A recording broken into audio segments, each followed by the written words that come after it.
歡迎嚟到讀聽新聞，以下內容來自2月19日 AM730。人退休就等於展開人生下半場，但係物件退役之後，同樣可以揾到新歸宿㗎。台灣近日就有人買咗一道真正嘅火車車門，仲擺咗返屋企收藏，形容話雖然用處唔大，但係都算係自己達成人生成就嘅一項。佢將創舉放到社交平台分享，仲邀請大家分享各自嘅珍藏。除咗台灣網民之外，亦都有香港網民齊齊分享張貼家中嘅特色收藏品。當地網民紛紛張貼家中嘅收藏品，有好多都係回應發帖者嘅鐵路主題，包括火車座椅、捷運列車嘅電子路線顯示屏、日本西武鐵道嘅車廂拉環。而當中捷運列車嘅顯示屏仍然可以如常運作，可以用紅色顯示台北捷運淡水信義線往淡水方向。而航空界嘅代表亦都不遑多讓，有人收藏咗已經結業嘅復興航空手提行李尺寸測量架、客機嘅機艙餐車、飛機乘客座椅等等，亦都有人表示將屋企嘅洗手間門換咗做波音737頭等艙嘅廁所門，以及喺大門旁邊安裝空中服務員坐嘅摺疊座位，放喺玄關愛嚟着鞋嘅時候用啊。而陸路交通方面，唔少台灣網民都有收藏巴士嘅投幣錢箱，當嚟做存錢筒，亦都有人將座椅買返屋企，展示自己嘅香港巴士電子顯示牌啦、扶手吊環、鬼面罩同埋日本巴士升降中嘅屏幕，亦都有連鎖品牌嘅退役裝置，包括麥當勞嘅金色拱門標誌燈箱同埋人咁高嘅麥當勞叔叔擺設，連馬路邊嘅圓形限速提示路牌都有。同時貼文亦都有比較少見嘅分享，就係印尼海軍嘅專用車牌同埋一部公共電話。而冇收藏品嘅網民就話大開眼界，有人話哇真係好好笑啊！原本全部都係啲公共設施，個個都攞晒返屋企擺嘅，會唔會當屋企係廢鐵廠啊？但係亦都更多人想問嘅就係，到底佢哋點樣搬返屋企，同埋喺邊度買嘅？以下內容來自2月20日岸思思東網。廣東陽江發生地震，香港有市民報告有感。根據香港天文台嘅初步分析，今日下晝2點半左右，廣東陽江發生咗一次4.0級嘅地震，震中位於北緯21.75度、東經111.77度附近，即係陽江嘅西南約22公里，距離香港之西南偏西約260公里，震源深度大約11公里。香港天文台接獲超過100名市民報告，話表示感到呢次地震，而震動維持咗幾秒。初步分析顯示，本港嘅地震烈度為修訂麥加利震烈度表嘅第3度，即係室內有感，類似小型貨車駛過嘅震動感。以下內容來自2月20日 AM730。香港上空將會喺元宵節傍晚出現月全食，如果天氣情況許可，市民仲可以肉眼直接觀賞月全食嘅經過。面向東方而冇障礙物嘅地點，都係適合觀賞今次嘅月食。今次月食會喺月出之前開始，因此月亮會大食而出。當晚月出時間係下晝6點22分，月出前部分月球已經進入地球本影。下晝大約7點04分，月球會完全進入地球本影，即係月全食開始。食心時間係下晝嘅7點34分，去到下晝8點03分，月球開始離開地球本影。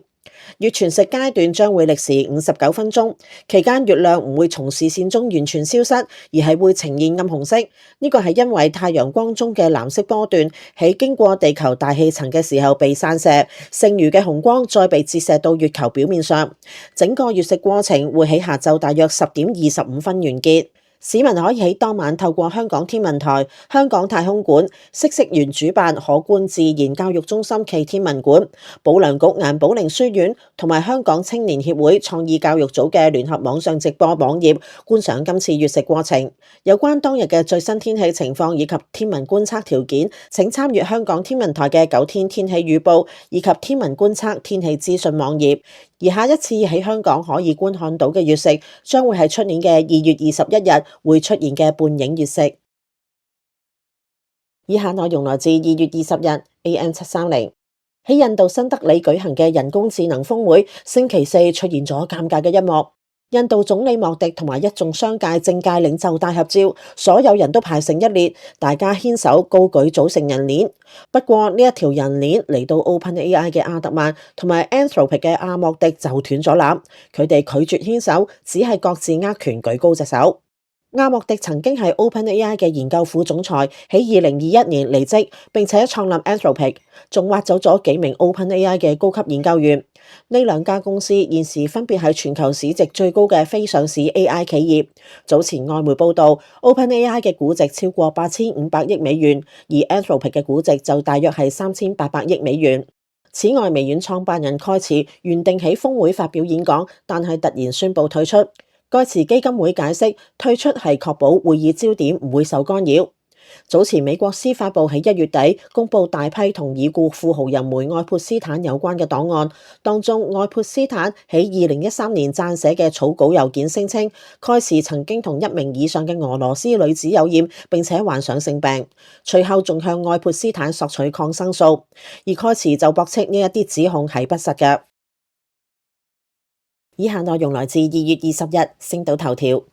有善信近日分別去到沙田大圍同埋西貢蠔涌嘅車公廟求籤，竟然求到同一支50號籤，喺網上發文話好癲啊！亦都唔少網民連隨分享類似嘅玄妙經歷。另外就有好心人提醒佢占卜嘅時候應該要注意嘅事情。樓主喺社交平台 Threads 發帖話好癲啊！年頭去環沙田車公求籤，今日去西貢車公賽求，都係求到同一支50號籤啊！車公靈籤第50籤係上籤，籤文係咁講嘅：坤甚離家歲月長，失群孤硬正思量，馬牛不及終須及，眾事無方卻有方。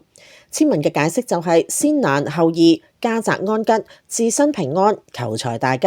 樓主仲喺回應欄補充話俾大家知啊，我去沙田同西貢問嘅嘢其實係一樣噶。不過樓主就自爆，同時另外求事業就有唔同嘅籤文。有回應講網民就話：你證明自己條命係整鬼定嘅咯，即係話你點都係50籤啦。亦都有人講笑咁話：少年你太年輕啊，車公梗係知你想求乜，自然就俾到最正確嘅答案你啦。對於樓主用好癲嚟形容呢一次巧合，有網民都話係啊，咁咪代表好準，準上加準咯。亦都有人分享話自己喺馬來西亞某間廟求籤，間廟好大，同一日向咗唔同嘅神求咗2次，兩支籤文係唔同號數，但係典故竟然係一樣。另外有網民更加大膽咁扮車公代言，笑言話：喂，沙田車公 call 西貢車公啊，有條友問完一次又一次，你係咪唔記得答佢啊？另外都有人話：吓，你又係你又問，咪答咗你咯。不過亦都有好心嘅網民提醒話，求神唔應該重複求問，否則神明就唔再回應噶啦。以下內容來自2月20日星島頭條。6合彩新春金多寶將會喺21號晚攪珠，估計頭獎一注獨中彩金可以高達2億港元，吸引咗超過300人趁新春佳節去到投注站一試手氣。記者今日去到中環士丹利街嘅投注站，營業時間一開始，人龍就由士丹利街排到轉彎去到德己立街，一度延伸至威靈頓街，亦都有職員拎住龍尾嘅手牌維持秩序，期間都不斷有市民加入隊尾排隊。專程由粉嶺跨區嚟投注嘅退休市民劉先生話，並唔係第一次嚟到呢個投注站，對於佢最旺嘅名聲就早有耳聞，話呢一間好似開過頭獎，好旺噶，所以嚟試下，希望新一年可以有個好彩頭。佢話之前已經用咗大約300蚊投注，今日再嚟加碼買多少少，希望中獎可以買車買樓啦。問到有冇投注策略，劉先生就話自己全靠撞彩求其嘅啫，冇乜特別心水號碼，自己亦都唔希望獨中頭獎，反而可以多啲人一齊中，齊齊發財啊！而趁住午飯時間嚟到呢個投注站嘅上班族金先生話，平時好少買6合彩，由於今次個金額都幾大，所以就趁新年過嚟湊熱鬧，諗住買100-200蚊碰碰運氣。雖然預計排隊都要排成20分鐘，但都覺得 OK 嘅。佢話最緊要唔係中獎，而係開彩前想像自己可以中獎嘅心情。即使唔可以中獎，第日都要照樣返工，但係仍然覺得成個過程好開心㗎。金先生話：如果真係好彩中咗頭獎，會先為屋企人打算，例如買樓、買車或者去旅行咁樣。佢話香港人通常都冇咩好大嘅夢想，不嬲都係呢啲㗎啦。另外，亦都有啱啱經過中環嘅市民陳先生話，用咗75蚊買咗一張電腦飛。佢話中唔中都好，當博個好運嘅啫。佢話以往亦都曾經有中獎經驗，最高曾經中過2次3獎，其中1次中獎就喺英國。佢話所以買6合彩都係隨緣嘅啫。另外有提早1個鐘到場排隊嘅譚先生話，買咗2張分別70蚊7個字嘅電腦飛，同埋3張20蚊嘅自選飛。佢話平時都會喺馬會嘅手機程式買6合彩，今日就專程過嚟親身投注，因為知道呢一間投注站好旺，亦都有幫屋企人買賣，希望中咩都好啦。以下內容來自2月20日有線新聞。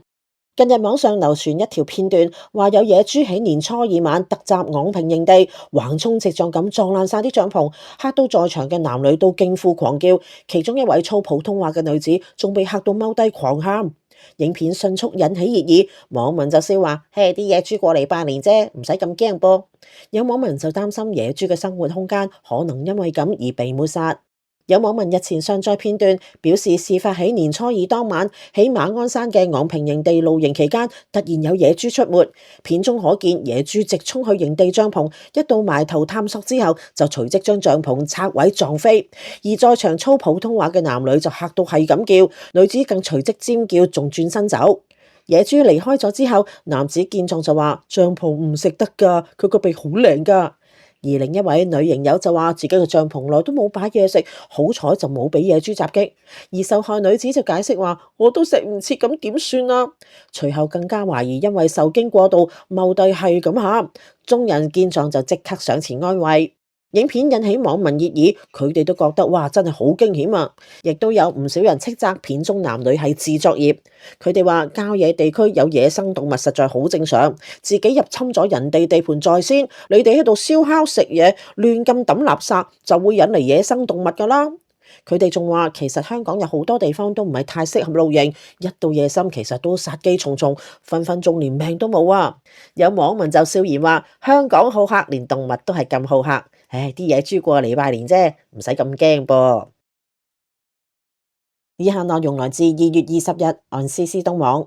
福建一名老婦星期四騎單車轉彎嘅時候唔小心跌親，2名初中女生騎住電動車經過，見到之後就好心扶起佢，但係就被交通警判定負有次要責任。呢位老婦就話係被嚇親，所以跌倒，更加向女生嘅家屬索賠22萬元人民幣，引起輿論對無接觸事故定責同埋善意救助風險嘅爭議。其中一名女生嘅母親鄭女士指出，事發時該名老婦係避緊白色房車，因為身體向左右傾斜，導致重心不穩而跌倒。鄭女士嘅女同埋另一名女仔隨後就路過現場，注意到老婦跌咗喺地下之後，曾經猶豫過要唔要上前幫手。呢2個女仔當時就諗扶起個老人家應該冇事嘅，於是就上前幫手扶起個老婆婆啦。但係喺後續責任認定之中，鄭女士嘅女所被認為對事故發展存在一定影響，因而被判定為次責，需要承擔上述賠償。家長表示好難接受呢個結果，認為個女咁樣做係出於善意，先至伸出援手，而家就因為幫人嘅行為而面臨被追究責任，唔止俾家庭帶嚟經濟壓力，更加令到個女造成嚴重嘅心理陰影。呢一宗案件將會喺下個星期四開庭審理，而多數網民就認為責任認定係有討論空間，但係呢個老人家索賠嘅金額實在係獅子開大口。如果你喜歡我哋嘅內容，請訂閱、分享同埋讚好我哋嘅片，俾啲鼓勵，等我哋更有動力做好呢一個頻道。